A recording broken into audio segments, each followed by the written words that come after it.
La dépendance affective, c'est cet état où l'on ressent un besoin constant d'être validé ou aimé par une autre personne, souvent au point de s'oublier soi-même. Vous vous sentez peut-être constamment angoissé à l'idée de perdre quelqu'un, ou vous sacrifiez vos propres besoins pour éviter le rejet.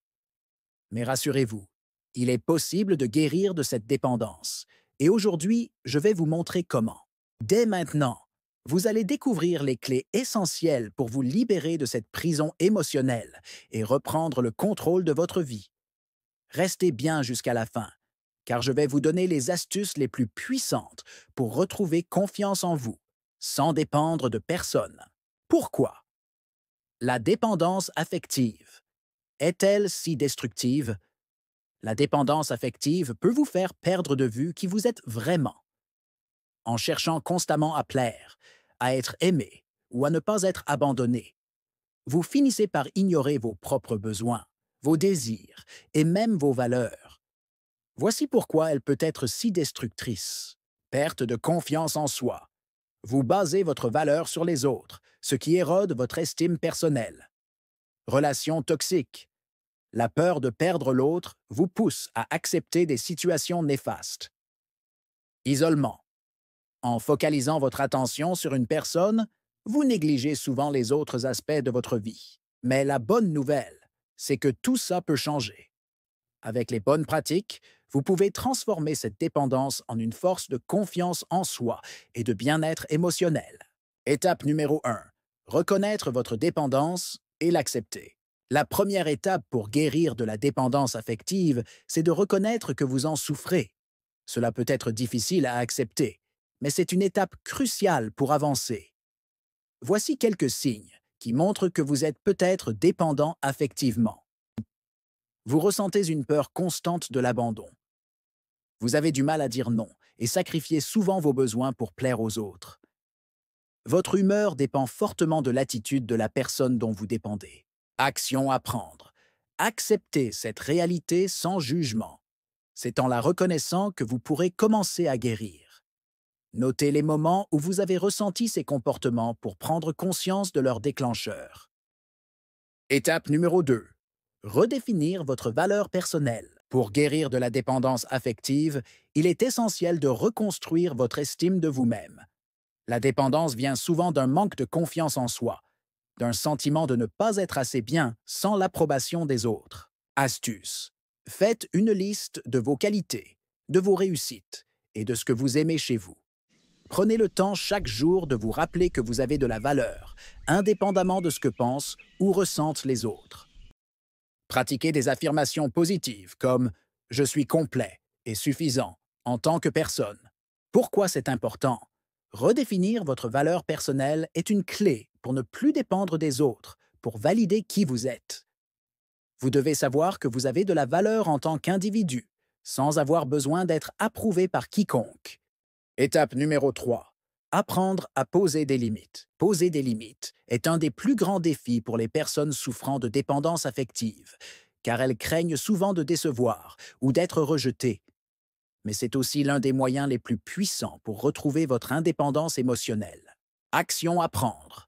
Apprenez à dire non sans culpabiliser. Commencez par de petites actions, comme refuser un engagement qui ne vous convient pas. Exprimez vos besoins clairement dans vos relations et ne vous excusez pas pour cela. Pourquoi c'est important? Les limites vous aident à protéger votre espace personnel et émotionnel. Elles montrent aux autres que vous respectez vos propres besoins et elles renforcent votre confiance en vous-même. Étape numéro 4. Réapprendre à être seul. La dépendance affective vous pousse souvent à redouter la solitude. Mais être seul ne doit pas être vu comme une punition. Au contraire, c'est une opportunité de vous reconnecter à vous-même et de cultiver votre bien-être. Astuce. Prenez du temps pour vous découvrir de nouvelles passions, hobbies ou centres d'intérêt. Apprenez à aimer votre propre compagnie. Faites une pause des relations toxiques ou des relations qui vous rendent malheureux pour vous recentrer sur pourquoi c'est important. En étant bien avec vous-même, vous n'aurez plus besoin de chercher chez les autres ce qui vous manque. Vous allez apprendre à nourrir votre bonheur de l'intérieur et à ne plus dépendre de l'attention des autres pour vous sentir bien. Étape numéro 5. Entourez-vous de soutien positif. Il est essentiel de vous entourer de personnes qui vous encouragent à devenir la meilleure version de vous-même et non de personnes qui alimentent votre dépendance affective. Action à prendre. Identifiez les relations positives dans votre vie, celles qui vous respectent et vous soutiennent. Passez plus de temps avec ces personnes. Éloignez-vous des personnes qui manipulent vos émotions ou qui profitent. Pourquoi c'est important? Votre environnement social peut soit renforcer votre indépendance, soit vous maintenir dans des schémas de dépendance. En choisissant des relations saines, vous renforcez votre processus de guérison. Étape numéro 6. Faites un travail sur vos blessures passées. Très souvent, la dépendance affective prend racine dans des blessures émotionnelles non guéries, qu'elles viennent de l'enfance ou de relations passées. Pour guérir pleinement, il est crucial de faire face à ces blessures et de les libérer. Astuce. Considérez une thérapie ou des techniques comme la méditation ou l'EFT, Emotional Freedom Technique, pour explorer ces blessures et les guérir en profondeur. Tenez un journal émotionnel pour exprimer ce que vous ressentez et identifier les schémas émotionnels qui reviennent. Pourquoi c'est important? En guérissant vos blessures, vous vous libérez des schémas de dépendance émotionnelle qui vous enferment dans des relations non équilibrées. N'hésitez pas à vous abonner à ma chaîne, je poste des vidéos tous les jours. Étape numéro 7. Développez votre confiance en soi. La dépendance affective survient souvent lorsque l'on manque de confiance en soi. Plus vous travaillerez sur vous-même et plus vous gagnerez en assurance, moins vous dépendrez des autres pour valider vos émotions. Astuce. Fixez-vous des objectifs personnels, des petites étapes que vous pouvez atteindre par vous-même. Chaque succès, même minime, vous permettra de bâtir votre confiance. Faites régulièrement des activités qui vous challengent, que ce soit professionnellement ou dans vos loisirs. Plus vous surmontez des défis, plus votre confiance grandira. Pourquoi c'est important? La confiance en soi est la clé pour ne plus ressentir le besoin de chercher l'amour ou l'approbation des autres. En vous affirmant dans vos choix et vos actions, vous deviendrez émotionnellement plus indépendant. Étape numéro 8. La méditation et la pleine conscience. Pratiquer la méditation et la pleine conscience est un excellent moyen de vous recentrer sur vous-même et de réduire l'anxiété liée à la dépendance affective. Astuce.